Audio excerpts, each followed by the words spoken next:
Hello students, in our next unit, that is money and banking, our first chapter is money. This is a very small chapter and the next chapter in this is what? Banking. So let us start our money chapter today. Before studying money chapter, first let me tell you students, what is the meaning of money? You might be knowing it very well, what is money, ठीक है. But before that you understand money कब आया, और money के आने के पहले क्या था हमारे पास. This is money, everyone knows right now all the transactions are going with the help of money. But before money came in the market, what was there? Now everyone of you are very much familiar with what? Barter exchange, right. So you all know कि money के आने के पहले सारे transactions लोगों के बीच कैसे होते थे? बार्टर एक्सचेंज के थ्रू, ठीक है. सो अर्लियर बार्टर एक्सचेंज के बारे में हमने ऑलरेडी हर क्लासेस में पढ़ लिया है. So I don't need to explain you in detail कि बार्टर एक्सचेंज का मतलब क्या होता है. In simple words let me read the definition. It refers to exchange of goods for goods. Goods के बदले में गुड्स, मतलब यहाँ पे क्या था? मनी का कोई इन्वॉल्वमेंट नहीं था. गुड्स दो और उसके बदले में गुड्स लो. इसका मतलब मान लो मैंने कोई चीज़ परचेज की है तो at the same time I have to sell. मान लो मैं किसी से कोई चीज़ परचेज करती हूँ, उसी समय मुझे अपनी कोई चीज़ बेचनी पड़ेगी सामने वाले के पास ताकि मैं उससे वो चीज़ खरीद सकती हूँ, ठीक है. That is the meaning of what? Barter exchange, right. अब देखो बार्टर एक्सचेंज में it is also known as what? Barter economy, ठीक है. It is also called as barter economy और सीसी इकोनॉमी. सीसी इकोनॉमी मतलब commodity to commodity. CC economy का मतलब क्या होता है? Commodity to commodity, right. Now अब ये बार्टर इकोनॉमी जो था, ऐसा तो था नहीं कि बहुत अच्छा था. बार्टर इकोनॉमी के बाद ऐसा क्या हो गया, बार्टर एक्सचेंज के बाद ऐसा क्या हो गया कि हमें मनी को इंट्रोड्यूस करना पड़ा, ठीक है. So now we will study in today's video what are the limitations of barter exchange. मतलब बार्टर एक्सचेंज में ऐसी कौन सी कमियां थी कि हमको उसको हटा के मनी लाना पड़ा, right. So the first limitation in barter exchange is lack of double coincidence of bonds. अब देखो lack of double coincidence of bond मतलब barter system cannot work only when both buyer and seller are ready to exchange other goods, ठीक है. एक example ले लो. A can exchange goods with B. A जो है बी के साथ गुड्स एक्सचेंज कर सकता है only when A has what B wants. A के पास जो गुड्स हैं वो वही होने चाहिए जो बी को ज़रूरत है, ठीक है. और बी के पास भी वही गुड्स होने चाहिए जो ए के पास है, ठीक है. So however such double coincidence is very rare. इसको क्या बोलते हैं? बहुत रेयर. इसका मतलब ये हो गया कि दोनों की वांट्स एक दूसरे को सेटिस्फाई होनी चाहिए. एक की मिस्टर ए है और एक मिस्टर बी है, इन दोनों की वांट्स एक दूसरे को सेटिस्फाई हो जाए. एक एग्जाम्पल ले लो. जैसे मुझे एप्पल चाहिए, ठीक है, और इन रिटर्न मैं किसी को क्लोथ्स देने को तैयार हूँ, ठीक है. तो मैं ऐसे किसी इंसान को ढूंढूंगी जो मेरे से एप्पल तो ले लेगा बट उसके बदले मुझे क्लोथ्स दे देगा. इसका मतलब हम दोनों की वांट्स क्या होनी चाहिए? म्यूचुअली सेटिस्फाई होनी चाहिए. कई बार ऐसा होगा कि सामने वाला इंसान क्लोथ्स तो मुझे दे देगा बट इन रिटर्न उसको मेरे से एप्पल की ज़रूरत नहीं होगी. So this is the meaning of lack of double coincidence. Means इस प्रॉब्लम की वजह से ये एक लिमिटेशन था बार्टर एक्सचेंज का. That was known as lack of double coincidence of wants. Then second point is lack of common measure of value. अब देखो मेजर ऑफ वैल्यू का मतलब क्या होता है कि किसी भी कमोडिटी की वैल्यू होना. अब जैसे पहले के ज़माने में कोई भी कमोडिटी की कोई प्राइस थी क्या? नहीं थी. मान लो मेरे पास एक पेन भी है और 1 बार ऑफ गोल्ड भी है, तो क्या मैं इन दोनों को एक्सचेंज कर सकती हूँ? मान लो मैं अपना ये पेन किसी को दे देती हूँ और इसको बोलती हूँ कि मुझे उसके बदले एक सोने का बिस्किट दे दो. कोई मुझे दे देगा क्या? नहीं देगा. क्यों? पेन की प्राइस कम है और सोने की प्राइस बहुत ज़्यादा है.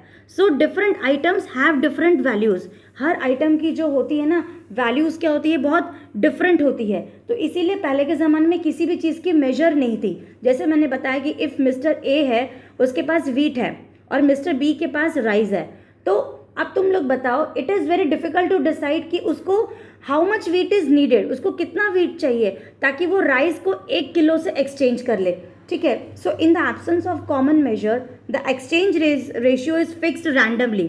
जब जहाँ पे कोई कॉमन मेजर नहीं होता था तो लोग क्या करते थे? रैंडमली कुछ भी एक्सचेंज रेशियो फिक्स कर लेते थे.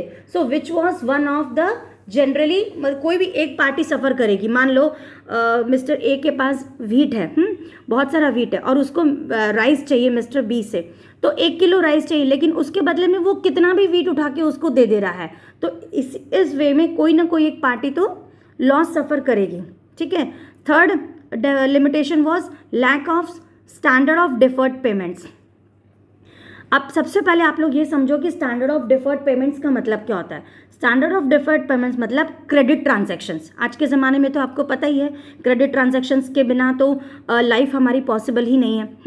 तो यहाँ पे क्या था, लैक ऑफ स्टैंडर्ड डिफरेंस मतलब स्टैंडर्ड डिफर्ड पेमेंट मतलब पहले के ज़माने में कोई भी क्रेडिट ट्रांजैक्शन नहीं हो पाते थे इस बार्टर में। अब क्यों नहीं हो पाते थे ये समझो। बार्टर इकोनॉमी में या बार्टर एक्सचेंज में lack of standard of deferred payment मतलब क्रेडिट ट्रांजैक्शन कैसे होगा, आप लोग सोचिए ज़रा, अपने दिमाग में सोचिए। बार्टर इकोनॉमी में तो हम लोग गुड्स के बदले गुड्स देते थे ना, तो अब यहाँ पे क्रेडिट पे कैसे आप लोग दोगे, ठीक है। क्रेडिट पे देने का क्या मतलब हो गया, एक किलो एप्पल है मेरे पास, ठीक है, और उसके बदले मुझे 1 किलो एप्पल चाहिए मान लो, और उसके बदले मुझे 1 किलो पोमेग्रेनेट देना है, and I am going to give tomorrow. मान लो किसी से मैं कहती हूँ कि चलो आज मुझे 1 किलो एप्पल दे दो, ठीक है। उस इंसान ने मुझे कहा है कि तुम मुझे 1 किलो पोमेग्रेनेट दे दो, और मैं बोलूँगी नहीं आज तो मेरे पास पोमेग्रेनेट है नहीं, मैं तुम्हें कल दे दूँगी। तो ये मेरा क्रेडिट पे ले लिया ना, मतलब मैंने उधार पे मैंने एप्पल ले ली, और नेक्स्ट डे मैं उसको आके बोलती हूँ कि नहीं मेरे पास तो 1 किलो पोमेग्रेनेट नहीं है, अब आप अपना ये 1 किलो एप्पल वापस ले जाओ। तो क्या ऐसा पॉसिबल हो सकता है क्या in real life, this was very difficult. So in case of barter system deferred transactions बिल्कुल नहीं हो पाते थे, क्योंकि जो आइटम्स आज हम परचेज कर रहे हैं किसी को कल वो हमें किसी को रिटर्न करने पड़ते हैं। जैसे आज हम किसी से क्रेडिट पे उधार पे सामान लेते हैं तो कल हम उसे पैसे देते हैं कि नहीं। तो उस ज़माने में तो जब पैसे थे ही नहीं तो गुड्स के बदले गुड्स होता था। तो आज मान लो 1 किलो मैंने एप्पल लिया तो मुझे उसको 1 किलो पोमेग्रेनेट देना होगा। मान लो मैं कह रही हूँ कि मैं आज नहीं दूंगी, मैं कल दूंगी, और कल मैं कह दे रही हूँ कि नहीं मेरे पास तो है ही नहीं। मान लो आज हम किसी को पैसे नहीं देते हैं तो सामने वाली पार्टी हमें क्या बोलती है, ठीक है कोई बात नहीं कल दे दो। मान लो अगर मैं ये कह दूं कि चलो मेरे पास तो पोमेग्रेनेट नहीं है तो ये अपना एप्पल उठा के वापस ले जाओ, इज इट पॉसिबल और what? No. So this was one of the limitation, that is lack of standard deferred payment. Last is lack of store of value. Store of value मतलब बचा के रखना। आज के दिन में सबके पास बैंक अकाउंट्स तो हैं ही हैं, ठीक है, तो सब लोग अपने अपने पैसों को चाहे थोड़ा कम चाहे थोड़ा ज़्यादा सब लोग अपने अपने पैसों को क्या करते हैं, सेविंग्स करते हैं। सेविंग्स करते हैं मतलब स्टोर करते हैं अपनी वैल्यूज़ को अपने अकाउंट में, right. So all of you are having the bank account, some or less money we are already saving. But in earlier system, in earlier days, in barter system, was it possible to store the goods? No. Under barter system, it was very difficult for the people to store wealth for future. क्यों? Because most of the goods क्या थे, जैसे wheat, rice, vegetables, तो they don't possess any durability. उनकी तो कोई durability थी नहीं ना, तो उनकी क्वालिटी तो धीरे धीरे क्या हो जाती थी, खराब हो जाती थी। तो क्या उनको हम स्टोर कर सकते हैं थे क्या? नहीं। तो storage of good requires time and efforts. तो ये जो थी ये हमारी लिमिटेशंस थी बार्टर एक्सचेंज की। अब इन लिमिटेशंस को ओवरकम किसने किया? देखो अब ये लिमिटेशंस को ओवरकम किसने किया? मनी ने, ठीक है। अब मनी में ऐसा क्या था कि जो बार्टर एक्सचेंज को हमें हटाना पड़ गया, ठीक है। तो इसके लिए हम लोग मनी का डेफिनेशन सबसे पहले समझेंगे, right. So let us see the definition of money. Money is what? Money is anything which is generally, देखो money is anything which is generally accepted as a medium of exchange, ठीक है। Money कोई भी एक ऐसी चीज़ है जिसके बदले में हम मीडियम ऑफ एक्सचेंज मतलब हम चीज़ें एक्सचेंज कर सकते हैं। 1 किलो सोना ले लो उसके बदले पैसा दे दो, ठीक है। कॉमा मेजर ऑफ वैल्यू, उसकी कोई वैल्यू भी है। ये जो मैं मनी का डेफिनेशन पढ़ रही हूँ ना स्टूडेंट्स, यही सब फंक्शंस ऑफ मनी में भी आएंगे points. It is a medium of exchange, it has a major of value, मतलब उसकी वैल्यू है कि नहीं। कोई भी आज मैं एक पेन ले रही हूँ मार्केट से तो इस पेन की कीमत है 5 रुपये बोलो चाहे 10 रुपये बोलो, ठीक है। स्टोर ऑफ वैल्यू भी है मनी, क्योंकि हम इस मनी को बैंक में स्टोर कर सकते हैं। हम लोग हमारे लाखों करोड़ों अरबों रुपए बैंक में सेव करते हैं कि नहीं, ठीक है। And means of deferred payments, ये एक डेफर्ड पेमेंट का मीन्स इसलिए है क्योंकि हम आज के दिन में क्रेडिट ट्रांजैक्शंस कर पा रहे हैं, right. So this is the meaning of money, और इस वजह से मनी ने जो है बार्टर एक्सचेंज को क्या कर दिया, ओवरकम कर दिया।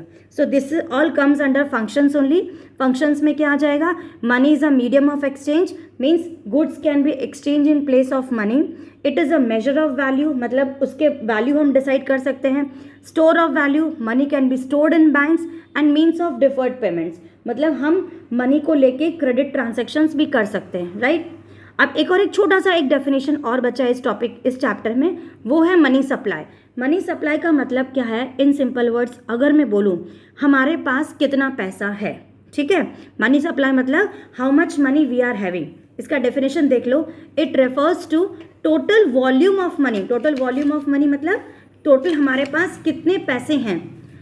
held by public at a particular point of time in an economy। in simple words, किसी भी इकोनॉमी में हम लोग पब्लिक है, हमारे पास एट प्रेजेंट मतलब राइट नाउ हमारे पास कितना पैसा है, that is the meaning of what, money supply, ठीक है। अब ये हो गया मनी सप्लाई। अब इस चैप्टर में मनी सप्लाई में कुछ और टर्म्स हैं, जैसे measures of money supply. Measures of money supply में ये है आपका M1 हो गया, ठीक है। M1 के बाद आपका ये भी है, M2 भी है, ठीक है। राइट नाउ इनको हमें पढ़ने की कोई ज़रूरत नहीं है, अभी आप लोग सिर्फ मनी सप्लाई का डेफिनेशन याद रखो।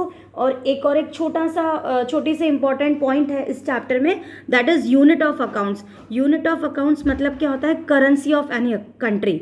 किसी भी कंट्री की करेंसी क्या है। For example in our country, our India, our currency is what, rupee. In our country India, our currency is what, rupee. So this was all about unit of accounts. This was a very small chapter, money. In this chapter I have almost completed all the explanation part of money and barter economy, and our next chapter will be what, functions of money. अब money और functions of money में students, as per your new syllabus from the CBSE board, जैसे board में बताया गया है कि बहुत कुछ चैप्टर्स डिलीटेड हैं, ठीक है। वो कौन कौन से हैं, जैसे रुपी रेपो रेट हो गया, बहुत सारी चीज़ें हैं, वो डिलीट होके कोई फ़ायदे की नहीं है, क्योंकि जो चीज़ें मान लो बैंकिंग चैप्टर में डिलीट हो गई हैं, अगर मैं छोड़ देती हूँ तो वो एग्रीगेट डिमांड वाले चैप्टर में वापस तुम्हें पढ़ना ही पढ़ना है। So all those topics I will be covering in the next video, though it is deleted from our CBSE course, ठीक है। So this was all about money. Thank you for watching.